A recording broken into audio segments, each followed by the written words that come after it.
You Can Heal Family back together again, reading Judges chapter 15 and 16 today. And remember, we started learning a little bit about Samson. So, chapter 15 starts off with the judgeship of Samson. My name is Shena, and I'm glad you're reading along with me. Later on, during the wheat harvest, Samson took a young goat as a present to his wife. Oh, now see, I didn't know Samson had a wife. He intended to sleep with her, but her father wouldn't let him in. I really thought you hated her, her father exclaimed. So I gave her in marriage to your best man. This is a scandal for sure. What? But look, her sister is more beautiful than she is. Marry her instead. Samson said, This time I cannot be blamed for everything I'm going to do to you Philistines. Then he went out and caught 300 foxes. He tied their tails together in pairs, and he fastened a torch to each pair of tails.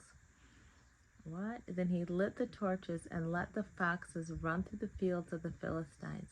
He burned all their grain to the ground, including the grain still in piles and all that had been bundled. He also destroyed their grapevines and olive trees. I'm just amazed that the foxes sat there and let them tie their tails together. Verse 6, Who did this? The Philistines demanded. Samson was the reply, because his father-in-law from Timnah gave Samson's wife to be married to his best man. So the Philistines went and got the woman and her father and burned them to death. Whoa, that's a huge consequence for Samson's behavior. And it just reminds me, someone does something or you do something and you think it's just going to affect you, but a lot of times your actions affect other people. Verse 7. Because you did this, Samson vowed, I will take my revenge on you, and I won't stop until I'm satisfied. So he attacked the Philistines with great fury and killed many of them. Then he went to live in a cave in the rock of Atam. Now remember, we just read yesterday that the Spirit of the Lord was on him. He's out here burning foxes' tails and burning down fields.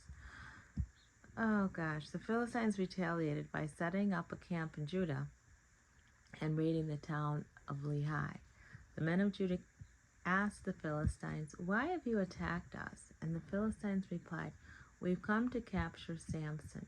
We have come to pay him back for what he did to us.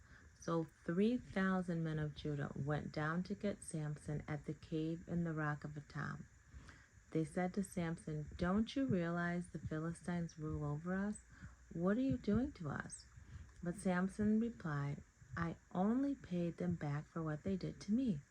But the men of Judah told him, We have come to tie you up and hand you over to the Philistines. All right, Samson said, but promise that you won't kill me yourselves. We will tie you up and hand you over to the Philistines. They replied, We won't kill you. So they tied him up, and So they tied him up with 2 new ropes and led him away from the rock. As Samson arrived at Lehi, the Philistines came shouting in triumph, but the Spirit of the Lord powerfully took control of Samson, and he snapped the ropes on his arms as if they were burnt strands of flax, and they fell from his wrists. Then he picked up a donkey's jawbone that was lying on the ground and killed 1,000 Philistines with it. And Samson said, With the jawbone of a donkey, I've made heaps on heaps. With the jawbone of a donkey, I've killed 1,000 men. When he finished speaking, he threw away the jawbone, and the place was named Jawbone Hill. Well, that's original. Oh my goodness, verse 18. Now Samson was very thirsty, and he cried out to the Lord, You have accomplished this great victory by the strength of your servant. Must I now die of thirst and fall into the hands of these pagan people? So God caused water to gush out of a hollow in the ground at Lehi, and Samson was revived as he drank. Then he named that place the spring of the one who cried out, and it is still in Lehi this day. Samson was Israel's judge for 20 years while the Philistines ruled the land. Well, that was an interesting chapter. Another indication of Samson's impetuous nature. Verse 19, there is a reflection of his appreciation for God's help. Having cried to the Lord, he named the place of his help. I don't know. Interesting. Let's keep going. We're on chapter 16 of Judges. It's called Failure of Samson. One day, Samson went to the Philistine city of Gaza and spent the night with a prostitute. Oh my goodness. Word soon spread that Samson was there, so the men of Gaza gathered together and waited all night at the city gates. They kept quiet during the night, saying to themselves, when the light of morning comes, we will kill him. But Samson stayed in bed only until midnight. Then he got up, took hold of the city gates with his 2 posts, and lifted them, bar and all, right out of the ground. He put them on his shoulders and carried them all the way to the top of the hill across from Hebron. Later, Samson fell in love with a woman named Delilah, who lived in the valley of Sorek. The leaders of the Philistines went to her and said, find out from Samson what makes him so strong and how he can be overpowered and tied up securely. Then each of us will give you 1,100 pieces of silver. Oh boy. And verse 6 says, so Delilah said to Samson, please tell me what makes you so strong and what it would take to tie you up securely. And Samson replied, if I am tied up with 7 new bowstrings that have not yet been dried, I will be as weak as anyone else. So the Philistine leaders brought Delilah 7 new bowstrings, and she tied Samson up with them. She had hidden some men in one of the rooms of her house, and she cried out, Samson, the Philistines have come to capture you. But Samson snapped the bowstrings as if they were strings that had been burned in a fire. So the secret of his strength was not discovered.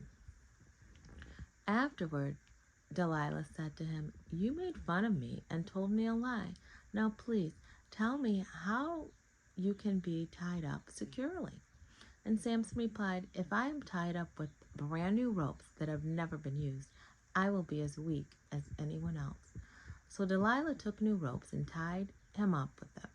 The men were hiding in the room as before, and again Delilah cried out, Samson, the Philistines have come to capture you. But Samson snapped the ropes from his arms as if they were thread. Then Delilah said, you have been making fun of me and telling me lies. Won't you please tell me how you can be tied up securely?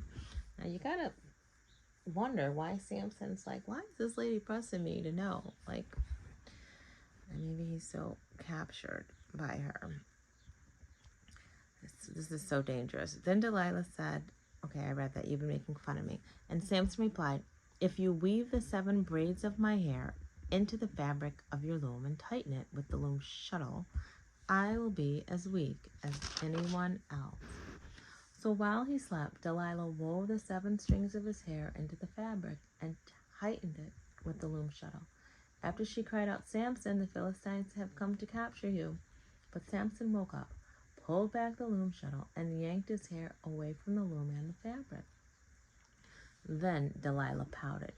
How can you say you love me when you don't confide in me? You've made fun of me 3 times now, and you still haven't told me what makes you so strong. So day after day she nagged him until he couldn't stand it any longer.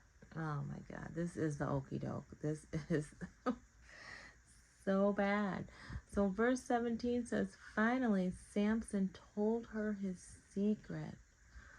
Oh, she let him just wear him down. Oh gosh.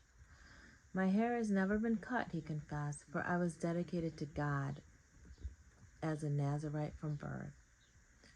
See, you can have the Spirit of the Lord on you at birth and still make her. If my head were shaved, my strength would leave me, and I would become as weak as anyone else. And Delilah realized he had finally told her the truth, so she sent for the Philistine leaders. "Come back one more time," she said, "for he has told me everything." So the Philistine leaders returned and brought the money with them. Delilah lulled Samson to sleep with his head in her lap. Ooh.